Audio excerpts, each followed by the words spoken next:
Hadis ini menunjukkan dari sudut mafhumnya, ataupun bahasa kita sebut tersirat. Dari sudut tersirat, hadis ini menunjukkan bahawa individu muslim yang mendapat kebaikan ataupun yang sampai kepada kebaikan ialah muslim yang menjadikan adatnya bertukar menjadi ibadat. Okey, itu adalah orang Islam yang untung. Orang Islam yang untung ialah adatnya pun dia akan dapat pahala. Okey, dan perkara ini boleh adat itu boleh bertukar menjadi ibadat sekiranya dia mengikuti anjuran Rasulullah sallallahu alaihi wasallam, apa yang dianjurkan oleh Nabi sallallahu alaihi wasallam. Dan bila dia buat amalan itu, dia melakukannya dengan niat mendekatkan diri kepada Allah dan dengan niat ibadat. Okey, maka apabila dia melakukan perkara itu, adat-adat yang dia buat akan bertukar menjadi ibadat dan akan menambahkan lagi kebaikan ataupun menambahkan lagi pahalanya. Ya, contoh yang paling mudah ialah makan. Makan adalah adat. Adat siapa? Adat manusia. Bahkan adat makhluk, sama ada manusia, jin ataupun binatang. Itu adat.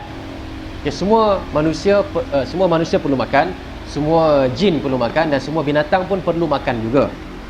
Apakah yang membezakan adat ini daripada seorang muslim dengan orang yang kafir? Apakah yang membezakannya? Yang membezakannya ialah dua perkara, iaitu pertama, niatnya. Bila makan tu apa niat dia? Yang kedua ialah orang Islam akan mencari, okey, apa yang mencuba untuk, orang Islam akan cuba untuk melakukan mengikut sebanyak mungkin garis panduan yang terdapat dalam setiap satu daripada adat-adat yang dibuat oleh Islam, oleh Muslim dan juga kafir itu. Okey, dengan dua perkara itu, orang Islam akan mendapat pahala dan orang kafir akan mendapat apa? Kalau makan dapat kenyang lah. Kan dia dapat kenyang, dia dapat nikmat di dunia, tetapi di akhirat dia tidak akan mendapat pahala, bahkan kemungkinan besar dia akan mendapat dosa. Kerana makannya itu digunakan untuk membuat maksiat. Berbeza dengan Muslim tadi, dia makan untuk buat ibadat, dia makan untuk menguatkan dirinya.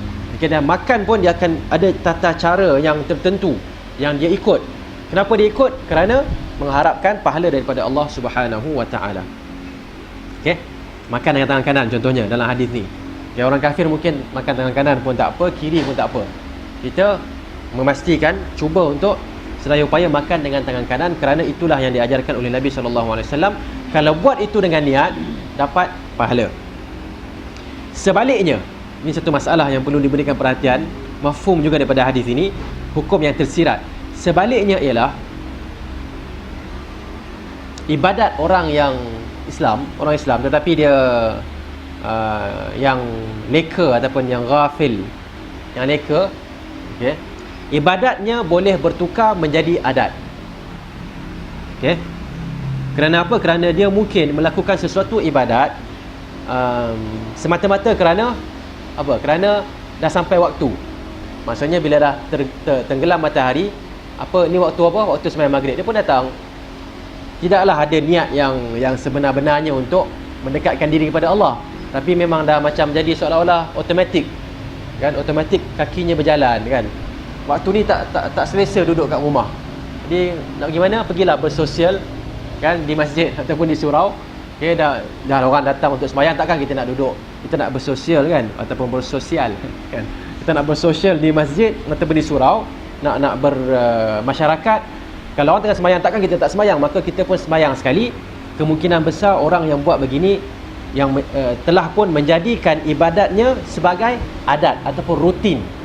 Okey, rutin ini kalau tidak dihadirkan dalam hatinya, ini adalah kerana Allah Subhanahu wa taala, kemungkinan besar ibadatnya itu hanya tinggal adat.